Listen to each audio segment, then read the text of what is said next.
Almolonga était un village très pauvre. Cette communauté vivait dans la pauvreté et dans la dépendance de l'alcool. La violence, l'ignorance, la sorcellerie, l'occultisme, l'idolâtrie aussi. Dans quelques kilomètres, nous entrerons dans la ville d'Almolonga. On compte environ 200 000 habitants dans cette ville. La plupart ont décidé d'une manière consciente de stopper l'adoration des esprits des ancêtres. C'est pourquoi Almolonga est aujourd'hui l'une des villes les plus propres, les plus prospères dans tout le Guatemala. C'est aussi une ville remplie d'églises.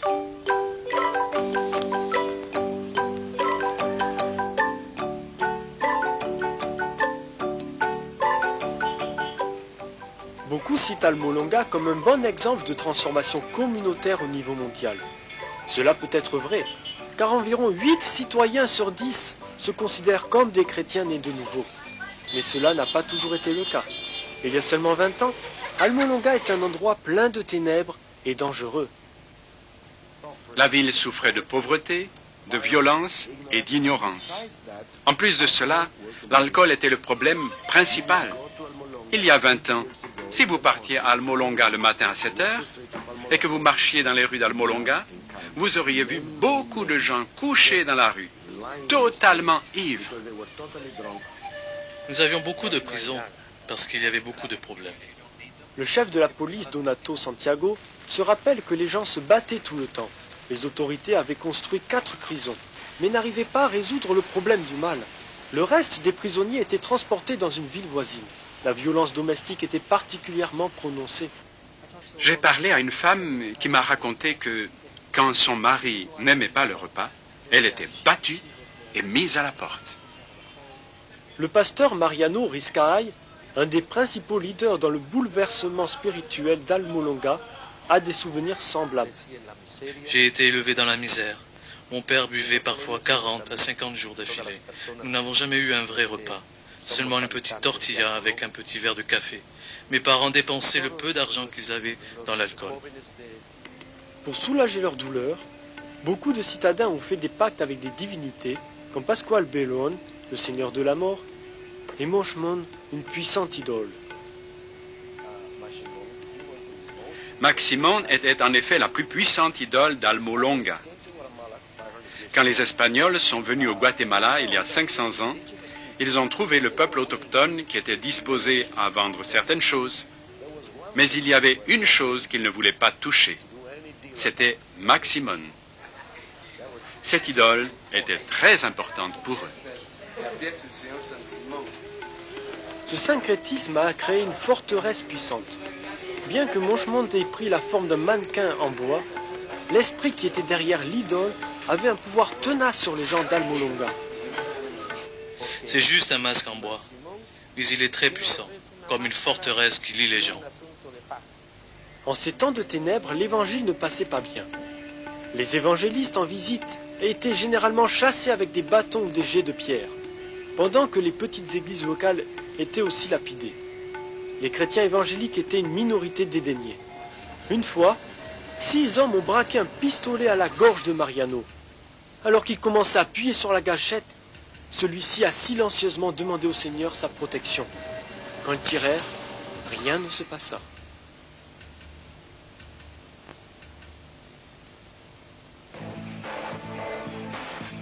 Délivré de la mort, le pasteur Riscaay appela son petit groupe à la prière. Il était temps de briser l'emprise de la violence, de la superstition et de la pauvreté. Lorsque les médiateurs ont élevé leur requête vers le ciel, ils furent remplis d'une foi surnaturelle. Nous avons dit au Seigneur que ce n'est pas possible que nous soyons si insignifiants, alors que la parole dit que nous sommes la tête et non la queue. Nous avons continué à jeûner 3 ou 4 jours par semaine. Et chaque samedi, nous avions une veillée de prière. Et je pense que c'est ce qui a ouvert la porte. Des gens ont commencé à être délivrés, des hommes ont commencé à être sauvés et à aller à l'église. C'était une fantastique bénédiction. Je l'appelle réveil.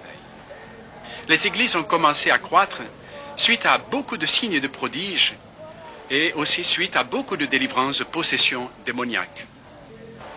Is it true today that when people pray, cloudless the skies will break, kings and queens will shake. Yes, it's true,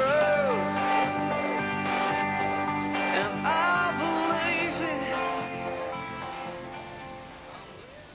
Une femme nommée Teresa a connu une guérison merveilleuse. Une procédure médicale avait entraîné une gangrène. Ses organes internes se décomposaient littéralement. J'avais beaucoup de douleurs. Je souffrais tellement que je ne pouvais pas marcher. Mon corps entier était paralysé et je ne pouvais pas même manger ni parler. Elle était très malade et son état empirait chaque jour. Nous ne pouvions rien faire. Aussi, nous avons décidé de préparer son enterrement parce qu'il n'y avait aucun espoir. La maison a été remplie des membres de la famille et les voisins s'étaient rassemblés à l'extérieur. Tous pensaient qu'elle était en train de mourir. L'odeur de la mort imprégnait tout. Ils m'ont fait appeler pour arranger l'enterrement. Et en chemin, le Seigneur m'a dit de prier pour elle. Alors je suis allé jusqu'à son lit et j'ai dit, « Au nom de Jésus-Christ, lève-toi. » Et elle s'est levée immédiatement, sans maladie dans le corps. J'ai senti une chaleur. J'ai vu au-dessus de moi une lumière éclatante. J'ai ouvert les yeux et j'ai vu le pasteur. Je me réjouis dans le Seigneur pour ma guérison et je rends grâce à Dieu pour ma vie. Après avoir vu le miracle, ma mère et tous mes frères et sœurs se sont convertis. Avec de tels témoignages, des centaines de personnes ont commencé à donner leur vie au Christ. Quand les gens ont vu que l'Évangile avait commencé à changer les vies, ils s'y sont intéressés. Ils ont été de plus en plus attirés par l'Évangile parce qu'ils ont vu la transformation dans les différentes vies. Maintenant, il y a plus de 2 douzaines d'églises évangéliques dans Almolonga, une ville de 19 000 habitants seulement. L'église El Calvario de Mariano Riscay a 1200 places assises et presque toujours remplies.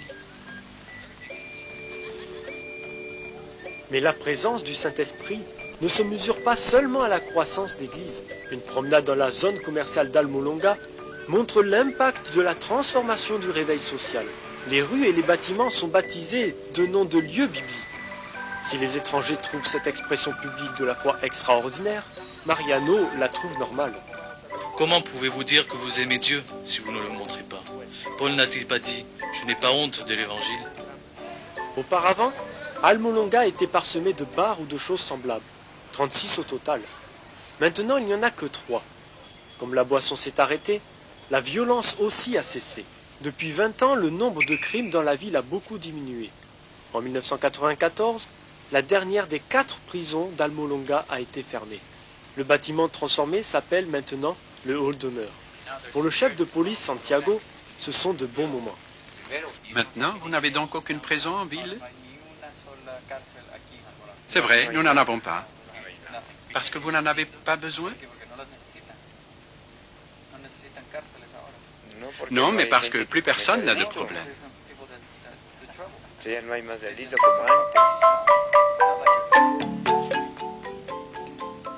Même le centre agricole de la ville est revenu à la vie.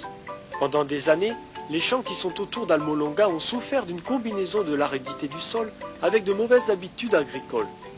Mais quand les gens se sont tournés vers Dieu, ils ont vu une transformation remarquable de leurs terres. Almolonga est devenue une vallée fertile. La terre est si fertile qu'elle produit les meilleurs légumes. Les habitants ont jusqu'à 3 récoltes par an. Ils vendent leurs légumes au Guatemala, au sud du Mexique et aussi au Salvador. Avant le réveil spirituel, les producteurs exportaient 4 chargements de camions par mois. Maintenant, ils quittent la ville 40 fois par semaine. Le lieu est surnommé le potager de l'Amérique et la production d'Almolonga relève des proportions bibliques. Vous devez les voir pour croire. Les betteraves pèsent 2 kilos. Une carotte est de cette taille. C'est simplement incroyable. Elles sont plus grosses que mon bras.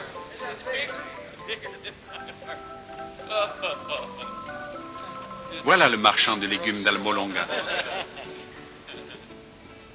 Intrigués par les dimensions de ces légumes et le taux d'accroissement de 1000% de la productivité agricole de la ville, les chercheurs des États-Unis et d'autres pays étrangers sont venus à Almolonga pour apprendre leurs secrets. Mais la réponse n'a pas été ce qu'ils attendaient. C'est à cause de la sagesse que Dieu a donnée aux fermiers à Almolonga qu'ils ont les meilleures récoltes par rapport aux méthodes scientifiques. Et les fermiers rendent constamment gloire au Seigneur, parce que c'est lui qui donne la moisson abondante. Avant, pour les récoltes des radis, cela nous prenait jusqu'à 60 jours. Mais depuis que Dieu a visité la ville, cela ne prend que 40 jours. Et même très souvent, cela ne prend que 25 jours. Vous pouvez réellement voir un parallèle entre la foi des gens et l'amélioration du sol. Quand les gens ont commencé à croire en Jésus-Christ comme Seigneur et Sauveur, les légumes ont commencé à croître. Une fois que les gens ont été libérés, ils ont commencé à travailler. Quand ils se sont mis au travail, cela a rapporté. Ils ont mieux cultivé la terre et celle-ci a commencé à produire davantage. Les fermiers payent au comptant les grands camions Mercedes et les décorent ensuite avec des expressions chrétiennes. C'est merveilleux. Voilà le résultat de l'Évangile qui transforme la communauté. L'idolâtrie et la superstition se sont enfuis, laissant derrière eux un peuple consacré à l'adoration fervente et au travail honnête. Le stoïcisme traditionnel a conduit à l'exubérance sincère. Il y a 20 églises protestantes très actives, très militantes, très impliquées dans la louange, dans l'adoration, dans la délivrance et dans bien d'autres choses. En dépit de leur succès, les croyants à Almolonga n'ont aucune intention de baisser les bras. Beaucoup jeûnent 3 fois par semaine et continuent à assaillir les forces des ténèbres par la prière et l'évangélisation. Quand les villes voisines célèbrent le jour des morts, les gens d'Almolonga vont en masse adorer le Dieu vivant.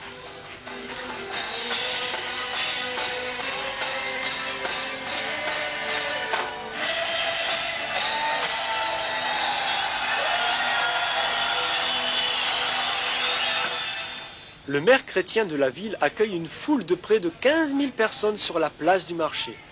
Ils se sont rassemblés pour prier pour une expansion continue de l'Évangile dans leur vallée et partout dans le monde. Le prix que nous avons payé pour cela, c'est la sainteté et la consécration. La prière et le jeûne nous donnent des victoires sur les principautés. Ce n'était pas une préparation théologique. Nous nous sommes simplement jetés au Seigneur. Je pense que dans beaucoup de cas, quand nous parlons de la transformation de la communauté, nous sommes en lutte avec l'incrédulité. Est-ce que notre Dieu et l'Évangile sont suffisamment puissants pour vraiment avoir de l'impact sur notre communauté? Almolonga nous enseigne que oui, vous aviez une communauté adonnée à l'idolâtrie, à la sorcellerie, à l'alcool, des familles déchirées, et maintenant, voici une communauté transformée. C'est une bonne illustration qui nous montre que ce que Dieu peut faire là-bas, il peut le faire aussi dans ma communauté. Dieu nous a élevés et nous devons tirer profit de cette occasion. Nous sommes une génération que Dieu va utiliser dans la transformation, non seulement dans notre communauté, mais du monde entier. C'est un beau spectacle qu'il faut aller voir, celui de l'effet de l'Évangile, parce que vous pouvez réellement le voir. Et c'est ce que nous voulons pour nos communautés, pour nos villes et pour nos nations.